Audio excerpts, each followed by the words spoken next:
Bueno, muy bien.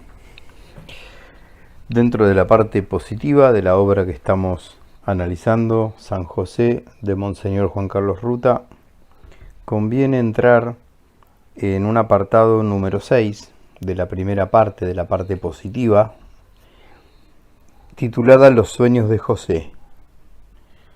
El padre ahí analiza el mundo de los sueños en general, los sueños en el mundo de la antigüedad y su interpretación. Sobre todo eso es muy importante para lo que él va a desarrollar durante este punto, la interpretación en la antigüedad. Y después dentro de este apartado 6, la tercera parte, él dedica una muy interesante sección en la página número 100 a los sueños en la Biblia. Él va a plantear ahí a los sueños como un medio de comunicación de Dios en su plan salvífico al hombre. Va a relacionar lo onírico a lo profético, lo va a relacionar y lo va a distinguir adecuadamente.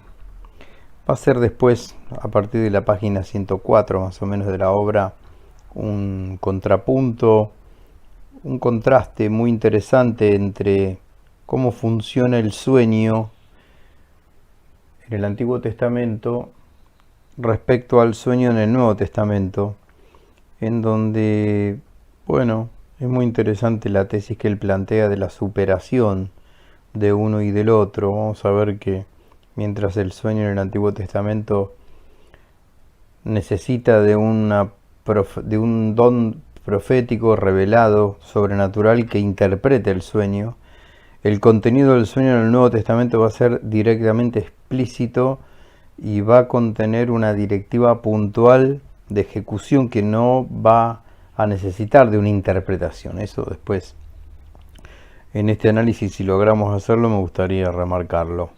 Por supuesto que insistimos que esto es nada más que un acercamiento, una introducción para que ustedes lleguen a verse seducidos por este texto hermoso, complejo, muy rico, de muchísima investigación sobre la figura de nuestro patriarca San José, del glorioso patriarca San José.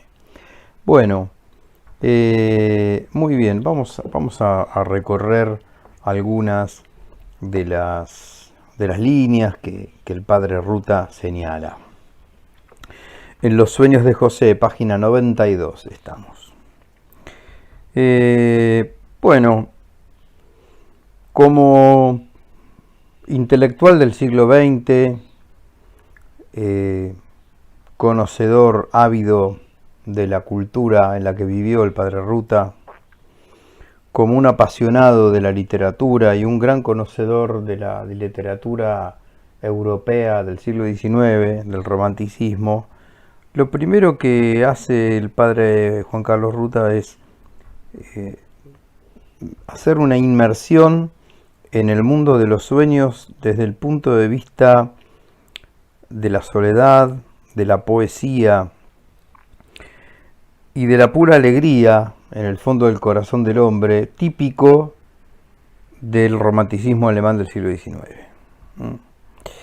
Así que ahí va a nombrar a algunos autores como Novalis, como Brentano, que poéticamente trabajan el tema del sueño y de la vigilia, esa relación, esa ruptura, a veces relación opuesta, a veces relación vinculante y complementaria entre vigilia y sueño, que es un horizonte que la mentalidad del siglo XIX se encargó de confundir a propósito, ¿no? Hay toda, si se quiere, en el siglo XIX una reacción contra cierta pretensión iluminista del siglo anterior, al XIX, de explicar todo por la diosa razón y por la sola razón. Hay toda una reacción en el hemisferio norte, en la Europa del siglo XIX, que se puede ver fácilmente traducida en casi todo el arte, no solamente en el literario, de los pensadores y artistas del siglo XIX, ¿no? Él va a citar algunos poetas. Yo voy a rescatar dos, que son Novalis y Brentano.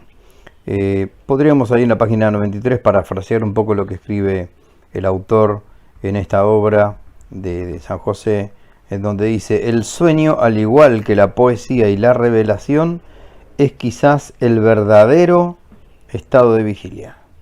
La poesía y la revelación tendrían tal vez un grado de mayor carga nociológica y consciente, serían el verdadero estado de vigilia, esa condensación entre poesía y revelación. Vamos a ver cómo trabaja con esta dupla en este pedazo, en este fragmento del libro que nos quiere llevar. Bueno, él va a citar a Novalis cantando a la Santísima Virgen y a Brentano de una manera muy bella. Voy a leer algunos fragmentos que pone el autor en el libro San José.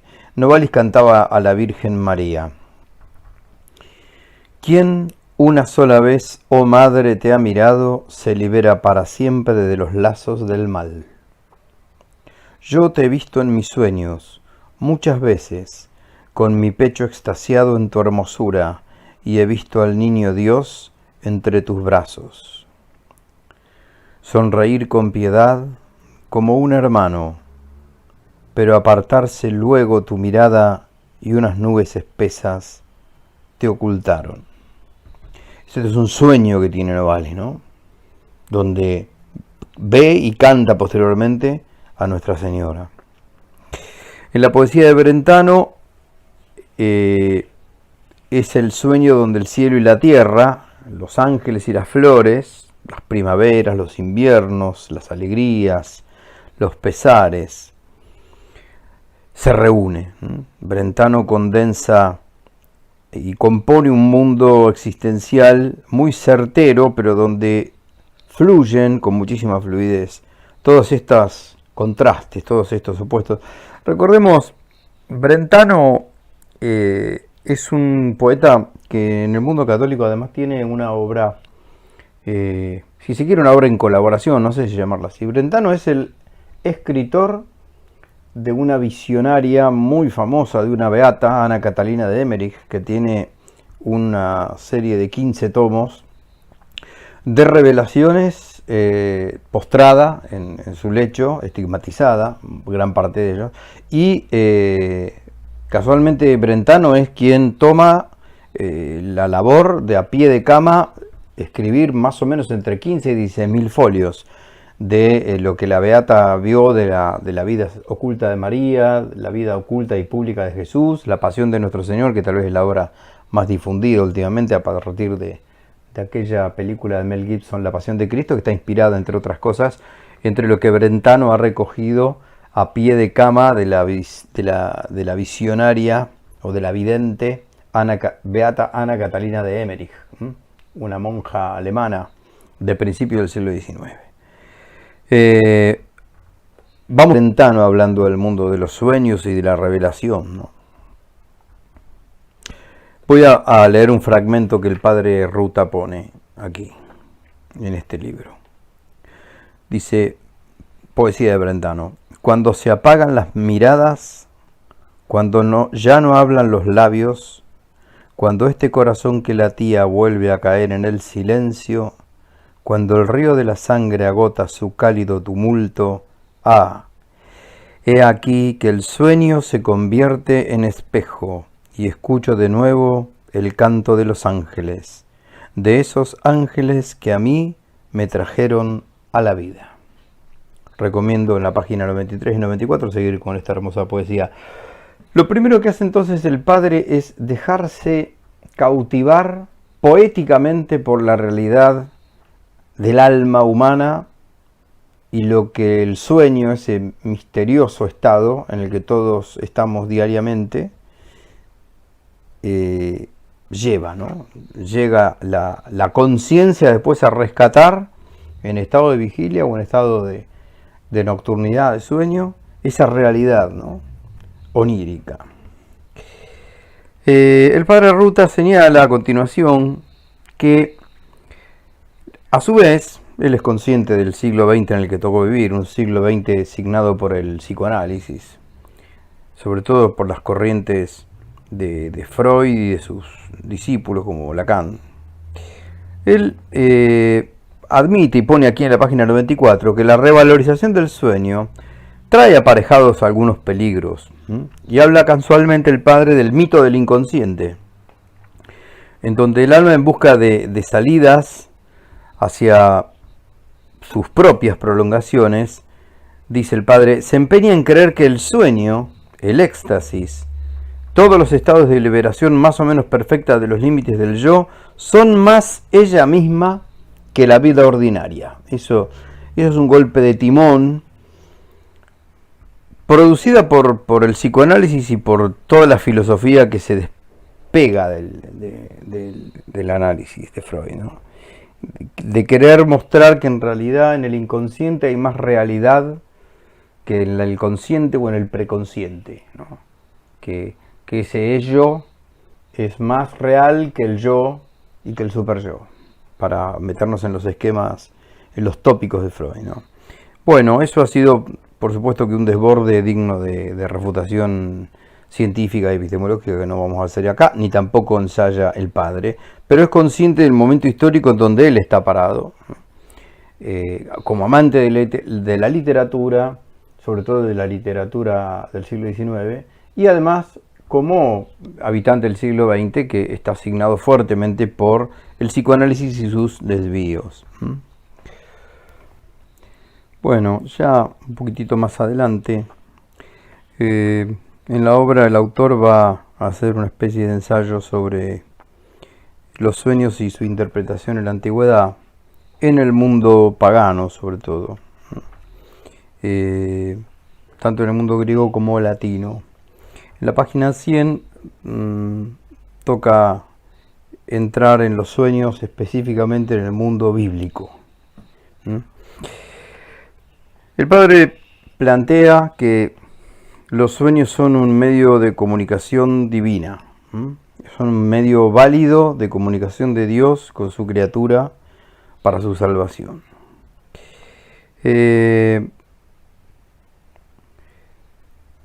Es un medio legítimo y regular de revelación.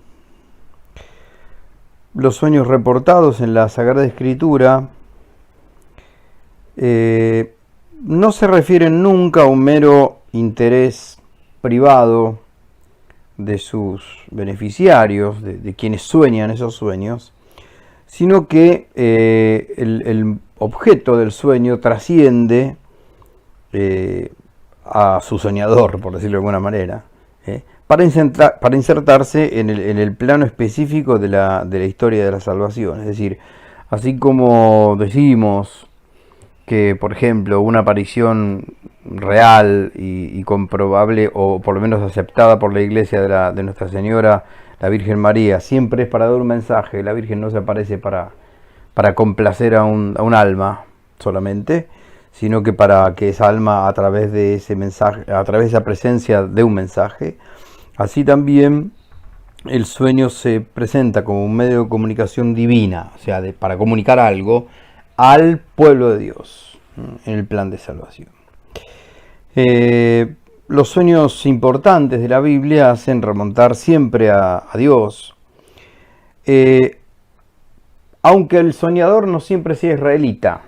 Por ejemplo, en Génesis 20 tenemos el sueño de Abimelech. Más adelante cita el sueño de Jacob, ese sueño de la escalera de Jacob, en Génesis 28. Hay otro sueño de Jacob citado en Génesis 31. Está el sueño en Judith 7, el sueño de Daniel a Nabucodonosor, aquel pasaje tan delicioso, realmente donde Daniel interpreta aquel sueño que los visionarios y los magos de Nabucodonosor son incapaces de interpretar y de saber cuál es, porque Nabucodonosor los había retado a que no solamente quería la interpretación, sino que quería que antes le dijeran en qué consistía el sueño, cosa que no le fueran con charlatanerías, porque cualquiera puede interpretar lo que quiere. Sobre todo que Nabucodonosor pedía esto a cuenta de salvar la vida, ¿no? Así que el pobre adivino tenía que hacer lo que podía.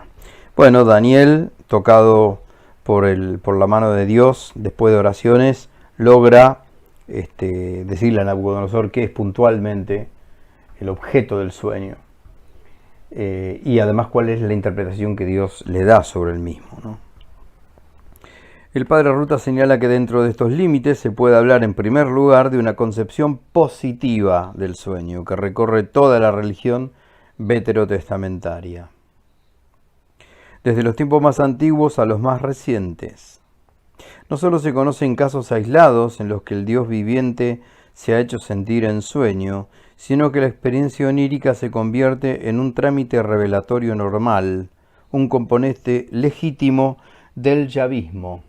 Todo esto va camino a que José, el esposo de María, es un importante soñador, por decirlo de esta manera, del Nuevo Testamento. Gran parte de las, por no decir todas, las decisiones fundamentales que va a tener que tomar José respecto a la Sagrada Familia y al plan de salvación van a ser introducidas por un ángel o por Dios mismo a través de sueños. Bueno, en el apartado B, el padre autor de este libro va a ensayar el binomio sueño y profecía. Sueño y profecía. Él va a distinguir en los sueños bíblicos dos cosas. Por un lado, el dato psicológico. El contenido onírico, diríamos. Este contenido onírico, este dato psicológico está siempre presente y puede ser objeto de un examen científico, claro que sí. Pero lo más importante, la segunda parte de esto, es su posible interpretación.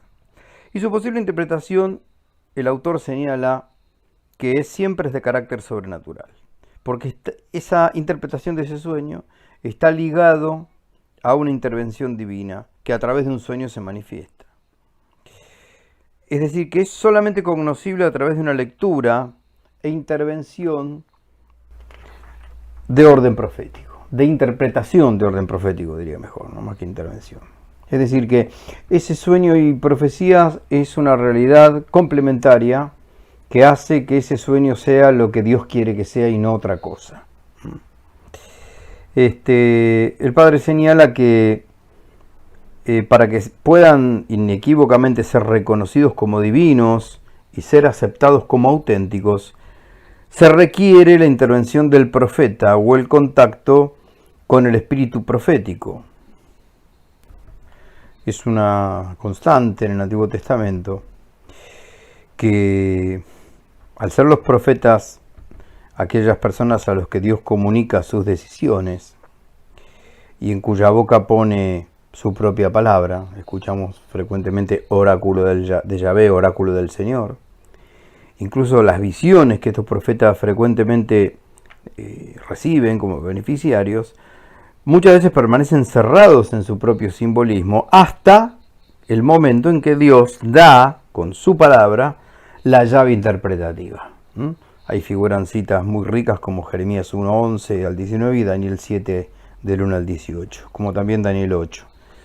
Estos libros siempre son ventanas abiertas a la Sagrada Escritura y a las citas que el propio autor pone. Volvemos a repetir que esta obra San José de Monseñor Ruta tiene dos apartados de citas muy ricas, muy extensas, que siempre se recomienda al lector estar con un señalador en una de ellas para ir cotejando, porque cada 2 o 3 parágrafos del texto madre hay citas y muchas veces uno pierde el hilo de quién está escribiendo, si el autor del libro que uno tiene en la mano o de lo que se está citando. Muy bien. A su vez, el autor de nuestro libro señala una dicotomía, una segunda dicotomía interesante. Rescato la primera, esta que dije recién. Primer dicotomía o complementariedad, es un término mío, no sé si es el más feliz. Por un lado, contenido onírico, es decir, contenido del sueño, y línea profética interpretativa, generalmente dada por Dios, a través de un profeta, o dada por él directamente al portador del sueño, que muchas veces es un profeta, ¿sí? Jeremías sueña, Amós sueña, Daniel sueña, José sueña, José, hijo de Jacob, sueña. Por un lado esa, hablemos de complementariedad. Primera complementariedad. Segunda complementariedad que el autor de nuestro libro señala en la página 102. En todos los casos bíblicos, dice el Padre, en los que el sueño es tenido por paganos, por ejemplo en Génesis 40 el copero y el panadero, en Génesis 41 el faraón, en Daniel 2 el mismo Nabucodonosor, en todos los otros casos en los que el sueño es tenido por paganos, la interpretación es dada por un hebreo, por un hombre de Dios, respectivamente a los casos que pusimos, José y Daniel. O sea, si al profeta se le da a través de un sueño un simbolismo, es el mismo Dios, dador de sueño, el que da la llave interpretativa. Primer rasgo del Antiguo Testamento. Segundo rasgo del Antiguo Testamento y los sueños. Cuando Dios hace soñar a un pagano, no le da la llave interpretativa al pagano, se le da al hebreo. En las citas que recién citamos se puede ver. Eso es una linda línea paralela para analizar en esta obra San José de Juan Carlos Ruta, aproximadamente por la página 100. Entonces, para no perder el hilo, analizando los sueños en la Biblia, primeramente lo analiza en el mundo antiguo, anteriormente había hecho una semblanza al Padre de los sueños en el aquí y en el ahora, en el siglo XX y el siglo XIX. Estamos en los sueños en la Biblia. En la página 106 marca el primer contraste entre los sueños veterotestamentarios y los sueños neotestamentarios. En los dos, la función del sueño es profética e intervencionista, o de intervención, mejor dicho, de una directiva concreta en personaje. Lo que señala el Padre es que en el Nuevo Testamento, solo en Mateo encontramos expresiones explícitas acerca de sueños, solo en el Evangelio según San Mateo. Los sujetos de estos sueños son tres. José, en 1.20, vocación de la paternidad legal. En 2.13 de Mateo, el orden de huir a Egipto. En 2.19, el orden de volver a la patria. En 2.22, la elección de Galilea como residencia. El segundo sujeto, siempre el Evangelio de Mateo, son los magos, que en 2.19 les indican a través de sueños el cambio de itinerario del retorno, porque Herodes quería matar al niño. Lo mismo que ocurre con el sueño de la mujer de Pilato, que hay ahí una admonición de Claudia sobre el proceso de Jesús. Está a punto de entregarlo, Pilato, al suplicio y a la muerte a nuestro Señor. Ahora, lo primero que el autor de nuestro libro señala en el giro que pega el modo de revelarse Dios a través de los sueños, es que todos los sueños mencionados en el Nuevo Testamento, a diferencia de los del Antiguo Testamento, son teoromáticos, no alegóricos. Al que sueña se le aparece el Señor, o bien un mensajero del Señor, es decir, un ángel, o mismo un hombre, como le pasa a San Pablo, y le da una indicación concreta, clave, acerca de lo que debe suceder o de lo que debe hacer el que está teniendo el sueño. Recordemos cuando a Pablo, esto está en los Hechos de los Apóstoles, a Pablo se le aparece en sueños un europeo que le dice: ven a salvarnos, pasa de este lado a traernos la salvación. ¿Qué es lo que Pablo hace? Escribe el Padre Ruta en la página 106. De aquí que en el Nuevo Testamento no aparezca para nada la interpretación de sueños, lo que significa una simplificación mayor a la operada en el Antiguo Testamento, con el principio de la inspiración de la interpretación. Tal simplificación estriba en la singular relación de confianza que en el Nuevo Testamento liga al creyente con Dios. Prosigue el Padre. Por cierto que también para el creyente Dios permanece siendo aquel que está escondido y es inaccesible. Pero cuando sale de su misterio y se revela, no habla de modo ambiguo, sino abierto y unívoco. Quiere ser comprendido. Un poco más adelante sigue escribiendo el autor. Todo lo que constituye un motivo dominante de la vida onírica antigua, todo este espárrago de supersticiones, curiosidad y desvaríos morbosos, todo aquel deseo ya esperanzado, ya desesperado de conocer el propio destino, todo esto desaparece y calla, envuelto ahora en la paz de Dios. En el centro de cada cosa y de todo está Dios, y su reino ocupa el primer lugar. En realidad, todos los sueños narrados en el Nuevo Testamento son variaciones de un único tema: Cristo. Esto explica también que no haya sueños pavorosos. Claro, si uno recorre en su memoria algún sueño que se le haya hecho patente al leerlo en el Antiguo Testamento, y algún sueño de estos que hemos tratado y seguiremos tratando en este libro San José, vemos clarísimamente esto que dice el Padre. A mí me viene a la memoria, sin ir más lejos, ese sueño que Nabucodonosor reclama a su corte que se lo digan primero literalmente, o sea, por imagen, y que luego le interpreten la imagen. Y sí, es decir, ya eso que está poniendo acá el autor como desvarío morboso, curiosidad, superstición, bueno, recordemos que a Nabucodonosor se le aparece un gigante amorfo que está parado sobre pies que son mitad de acero y mitad de barro. Ya hay una cosa sucia en el sentido de amalgamada, de heterogénea. Y bueno, Daniel tratará de explicar por qué los pies eran mitad de metal, mitad de barro, mientras que los sueños en el Nuevo Testamento son, si se me permite la palabra, diáfanos. No porque estén anunciando felicidades, porque muchas veces anuncian persecuciones, pero la oportunidad del anuncio es diáfano. ¿Por qué? Porque despeja y hace avanzar la historia de la salvación. Recordemos, sin ir más lejos, todos los sueños que tiene José. El sueño de la concepción virginal de Jesús, la pureza de María consiguiente a eso, la advertencia de los magos respecto a Herodes y el niño, la huida de Egipto y la vuelta de Egipto, que será llamado Nazareno, etcétera, etcétera.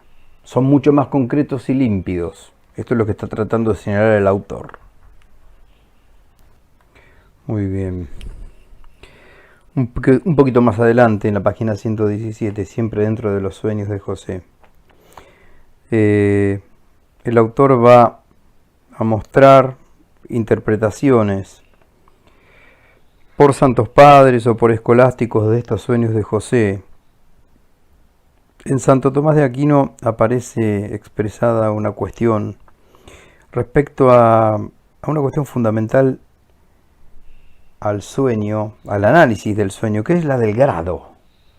O sea, el grado de dignidad que hay que asignarle al sueño en la escala de los medios de la revelación. Esto es lo que se pregunta Tomás de Aquino. Santo Tomás se pregunta qué lugar tiene el sueño respecto a la visión, jerárquico, lugar jerárquico, ¿no? Porque mayor fuerza de la luz profética parece ser la que toma el alma ocupada en las cosas sensibles que la que toma abstraída de la misma durante el sueño. Estoy leyendo a Tomás de Aquino. En cuanto a la expresión de los signos imaginarios con los que se expresa la verdad, más alto grado de profecía parece ser aquel en que el profeta oye las palabras que expresan la verdad inteligible, sea en vigilia, sea en sueños, que aquel otro en que ve algunas cosas significativas de la verdad. Más alto grado de profecía es aquel en que el profeta no solo ve los signos de las palabras y de los hechos, sino que ve también en vigilia o en sueño al que le habla o le muestra alguna cosa, porque esto indica que la mente del profeta se halla más cercana a la causa reveladora. Por último, sigue Tomás de Aquino, la altura del grado profético puede tomarse de la condición de aquel que se aparece, y será más alto grado de profecía aquel en que el que habla o muestra, sea en vigilia, sea en sueños, se deja ver en forma de ángel que si se deja ver en forma de hombre, y todavía será más alto si, en sueño o en vigilia, se dejara ver en forma de Dios, según aquello de Isaías 6:1. Vi al Señor sentado. Este fragmento está citado en la Suma de Teología, segunda de la segunda, cuestión 174, artículo 3. Algunas líneas adelante de este pasaje de la Suma de Santo Tomás de Aquino, el autor señala también otro contraste a nivel tipo de revelación, ya sea por sueño, ya sea por visión, respecto a José y a María. Muy interesante el contraste que el autor ensaya ahí en la página 119. Él plantea que algunos ven en la inferioridad del medio de comunicación el reconocimiento de la virtud de José, tomando al sueño como inferior a la visión, siempre, ¿no? Pero el padre dice que para José era suficiente una aparición no manifiesta, porque José era un varón extraordinariamente fiel y no necesitaba de visión semejante como la que tiene María. La Virgen, por otro lado, como va a recibir una noticia tan grande, incluso mayor que la de Zacarías, dice el padre que necesitaba no solo saberlo antes de cumplirse, sino también una visión extraordinaria. Trae también el caso de los pastores, con los que, gracias a su mayor rusticidad, la situación exigía también una visión más esplendorosa. Escribe el padre: mientras que a la Virgen se le pide un consentimiento libre, posible solo en estado de vigilia, a José solo se le pedía una pronta obediencia, para que se sometiese a los mandatos y cumpliera lo mandado en obsequio de Dios. La obediencia y la caridad resplandecen al máximo cuando el hombre realiza aquellas cosas que se le piden, no solo con mandato expreso, sino con una levísima insinuación. Realmente precioso. Poco más adelante, ya para terminar con este apartado de los sueños de José, el padre Ruta cita al entonces Pablo VI, hoy San Pablo VI, ¿no? Página 120. Este papa ha propuesto consideraciones que ponen en evidencia la íntima religiosidad de San José como modelo de escucha de la voluntad de Dios a través de los sueños. Lo leo textualmente al Papa Pablo VI citado en esta obra San José. Dice el Papa: 3 veces en el Evangelio se habla de coloquios de un ángel con San José en sueños. ¿Qué cosa quiere decir? Significa que José era guiado, aconsejado en lo íntimo por el mensajero celestial. Había un dictado de la voluntad divina que se anteponía a sus acciones y por consiguiente su comportamiento ordinario era movido por un diálogo arcano que indicaba lo que había de hacerse. José, no temas, haz esto, parte, retorna. ¿Qué descubrimos en nuestro querido y modesto personaje? Vemos una estupenda docilidad, una prontitud excepcional de obediencia y de ejecución. Él no discute, no duda, no aduce derecho o aspiraciones, se lanza a sí mismo en la ejecución de la palabra que se le ha dicho. Bello, muy lindo. Esto leído de la homilía del 19 de marzo de 1968 del Papa Pablo VI. Bueno, suficiente por este video, por este apartado de los sueños de José. Estamos entonces leyendo, comentando fragmentos del libro San José de Monseñor Juan Carlos Ruta.